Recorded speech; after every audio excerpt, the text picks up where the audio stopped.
This is a disaster for the Devils. You could even say an absolute mess. With one of the most important stats in hockey, New Jersey simply ranks dead last. And with the warning signs there, the execution was clearly not. Welcome in to Devil's Digest. Glad you guys are here today. Always appreciate when you guys are tuning in, talking Devils hockey. We definitely want you to hit the subscribe button if you aren't already subscribed. We appreciate when you guys come in, hit the subscribe button, and talk Devils hockey. So I saw an interesting stat this morning, and one that kind of made me go, my thinking over the offseason might have been right. Wasn't necessarily thrilled with the offseason. I didn't love what they did. I thought they kind of went the wrong way. And what I saw this morning kind of points a little bit to that. In the past 365 days, New Jersey ranks 32nd in the NHL in 5-on-5 goals, dead last. So in the past year, calendar year, New Jersey, they score the least out of any team in the league, 5-on-5. And you can go in and look, and you can go, well, you know what? They have 40 goal scorers, 90-point players, point-per-game season players. Why is this going on? Why is this happening? Why is New Jersey's goal scoring 5-on-5 just simply not there? Well, when you go look a little bit more, you see where they just finish in total goals right now?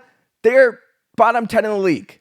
They are bottom 10 in the league. Teams like Buffalo are ahead of them. And you look at that and you go, well, you know what? Rebuilding teams that are supposed to be in rebuilds, teams that are, trying to kind of get out of that spot, New York Islanders, those teams are ahead of New Jersey in terms of goal scoring. Actually, New Jersey right now, in terms of the Metropolitan Division, ranks dead last in goal scoring. They're the worst goal scoring team in the Metropolitan Division. They're bottom 6 in total among the whole entire league. And you go and the stats don't get much better because 5-on-5, they're bottom 3. And look at some of the teams around them. Seattle, well, they're not in a playoff spot. Vancouver, well, they just traded away their generational defenseman. Calgary, they were the worst scoring team in the league last year. They didn't make any moves in the offseason. So you look at the teams they're accompanied by, and you go ahead and you go, well, you know what? They're toward the bottom. And what do these other teams have in common? Well, what do the Devils not do? Well, the Devils are against the cap. These other teams, they know they're in rebuilds. They know they're rebuilding. They know they're probably not going to be in the playoffs this year. They're not going to be in the playoff picture. So they're a little bit more okay with being there. New Jersey, well, they have their whole entire core locked up on 8-year deals. They're against the cap. They want to contend this year. So when you start thinking about all those type of things, you go, well, the Devils really can't afford to be in this situation. They can't be a bottom team in goal scoring. And I know you look to last year, and you go, well, you know what, last year, they had one of the best power plays in the NHL. Well, honestly, the power play was one of the only things that they did good goal scoring. They were ranked 3rd in the league in terms of power play goals. And that hit a lot of what they were doing in total in terms of their goal scoring. Because you go ahead and take a deeper look, they finished bottom 11 in the league in terms of goals for. So last season, we see them finish bottom 11 in goals for with a top 3 power play. Well, this year, the power play goals aren't coming. This year, they're not getting the same power play success. And where do they rank? They're bottom 6 in the league. They're teams that are rebuilding, trying to, get better, that are ahead of them. And New Jersey's over here, and they're going, well, we want to contend. We have a roster right now. We have our core signed up. 8-year contracts. And they are bottom 10 in total. And they're not even getting the power play help this year. Last year, they got the power play help. And that kind of shielded away, and you get to see exactly where this goal scoring team was at, where this team was in terms of goal scoring, because they had a top 3 power play. They had a top 3 power play, and they still finished 11th to last in the NHL. They were a bottom half of the league goal scoring team. So you saw it going in the offseason. You saw New Jersey last year not be a very good goal scoring team. You're seeing it this year. They're not a good goal scoring team. And what have been the answers during the offseason? The answers have been bottom 6 players. Players who are career bottom 6ers. The past 2 off seasons, they've acquired guys like Paul Cotter, Stefan Nason, Connor Brown, Evgeny Dodonov. And you can go ahead and look, and you go, Evgeny Dodonov, well, you know what, that guy scored 70 points. That guy's been a 30 goal scorer. Not in 2025. In 2025, that's not going to happen. So you look at what the Devils have done, and you look to what they were doing in the offseason. I mean, clearly, we're not seeing what they needed to do. They needed to go get a top 6 forward. They needed winger help. They needed a depth center in the worst way. We saw that all last season. And that was just not addressed during the offseason. And now when you want to go back and you want to look to when the Devils, 2022, 2023, they looked great. They were a high-scoring team. They won 50-plus games. They had 100-plus points. They were one of the better teams in the NHL. And you look where they finished that year in terms of 5-on-5 goal scoring. Oh, they're top 3 in the NHL. They were top 3 in the NHL 3 seasons ago. Same core. And now they're bottom past 365 days. They're the worst 5-on-5 team in the league in terms of scoring goals. With players who have had 40-goal seasons, point-per-game seasons, 90 points. I mean, you name it. There's multiple for any of them. There's multiple 40-goal scorers on this team. There's multiple point-per-game players on this team. There's multiple 90-point players on this team. I mean, you can go ahead and look around this team, and you can see, in a 3-year span, they've gone from a top 5 team in goals for 5-on-5 to the worst team in the past 365 days. And you saw this year, and you go on, Devils had a great year. You saw career years from guys like Jack Hughes, Jesper, Bratt, Nico, Hischier at the time. And you're going, well, Devils, they're really building something. They had a Timo Meier at the deadline. They signed him to an 8-year contract extension. Everything was looking good. They looked like they were really building something. They finished top 5 in the league, 5-on-5. They're one of the better goal-scoring teams in the NHL. They won a playoff run against the New York Rangers. Things looked good for New Jersey.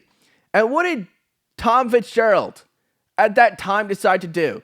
He sees all this. He sees all the positivity. The fans are into it. The team's good. They won a playoff series for the first time in 12 years. What does he do? He acquires a guy like Tyler Toffoli. He goes and he gets a 70-point player. A guy just put up 70 points. And he goes, I'm going to be aggressive here. We're going to trade a younger winger for Tyler Toffoli on the last year of his contract. That's what we're going to do. We might not go long-term with him, but you know what? We're going to be aggressive. We think we got a good team. We got a shot right now. He goes out and he gets Tyler Toffoli. Did that work out? Yeah. For the short period of time, sure it did. But then when he moves off Tyler Toffoli, and all of a sudden, you may want to go for a replacement, because a year earlier you thought you needed it. All of a sudden, you're going out and you're getting guys like Stefan Nason, Paul Cotter. I mean, that's all of a sudden the new replacement for Tyler Toffoli, who just put up 70 points, been a multiple 30-goal scorer in this league. Your replacements were players who are third, fourth line, who have been career third, fourth line players, who aren't going to necessarily help your goal scoring a ton. That was the idea after that. I mean, look, I like Stefan Nason and Paul Cotter. I like them. But was that what the Devils needed? Did the Devils need to go and get guys like Stefan Nason and Paul Cotter? Because I go back to the 2023 season, and I say, what was the best thing about the Devils? They were speed. They had speed. They were good in the transitional game. You look at the past 2 off seasons. Stefan Nason, Paul Cotter, Evgeny Dadonov. Is that really pointing to what the Devils did very well? No. It was falling into getting overly physical because you got pushed around the year earlier. You got off of what your game plan originally was. Now, yes, did the Devils need to get more physical? Absolutely. They absolutely did. But to sacrifice your speed, to sacrifice your goal scoring, to get extra physical, clearly has not worked out. And Tom Fitzgerald doubled down on it this previous offseason. You saw last year, this team did not score well 5-on-5. They're not scoring well this year 5-on-5. Injuries are a problem. Depth center's still a problem. Top 6 forward, they needed another. Andre Palat doesn't look so good. Paul Cotter, Stefan Nason struggled to score this year. I mean, we're seeing players who, the Devils acquired during the offseason, and they don't work with, it just doesn't work. The Devils do not score enough. And now you can go back, and you can look at this 2023 team. And look, I know I'm probably going to get a lot of people who disagree with me. Lindy Ruff's system worked. Okay, at the end of the day, Lindy Ruff's system worked. They were a quick team. They had players who had career years. They just won 50 games, 100 points. I mean, you saw how this team worked under Lindy Ruff. 13-game win streak. His offense worked. The Devils were a top scoring team in the NHL. They won a playoff series. They were good in the transitional game. I mean, the Devils that year, transitional game, they were absolutely amazing. I mean, that's why they were one of the top teams in the NHL. They knew how to get the puck up ice. Boom, in your own end, out. They were thinking offense. They were looking offense. And that's how you have to win in today's NHL. And look, would I have fired Lindy Ruff? Absolutely not. You saw what happened. Your top players, your young players, developed under Lindy Ruff. Those players, Jack Hughes, Nico Hischier, Jesper, Bratt, what happened when Lindy Ruff came in? Career years. He knew how to coach this team.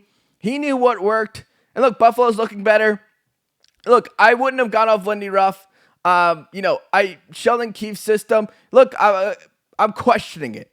Look, I'm not going to necessarily say that, Sheldon Keefe is the big ultimate problem here. It's all Sheldon Keefe. No, I'm not saying that.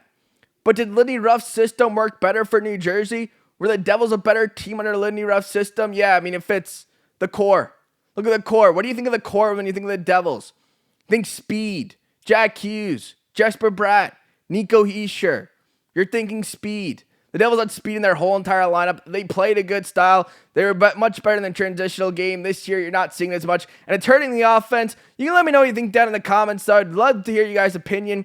Do the Devils have, do they need to go add someone externally, or is this more of an internal problem? They got to figure it out because, hey, look, the cap, that'll be another video. We got to talk about the cap. I'm sure I'll see it in the comments. But I know it's Christmas Eve, so you guys all have a very Merry Christmas. Hopefully you guys have a good holidays. Hope you enjoy it. We'll be back soon. But everyone, go ahead, have a Merry Christmas, and I'll see you guys all really soon.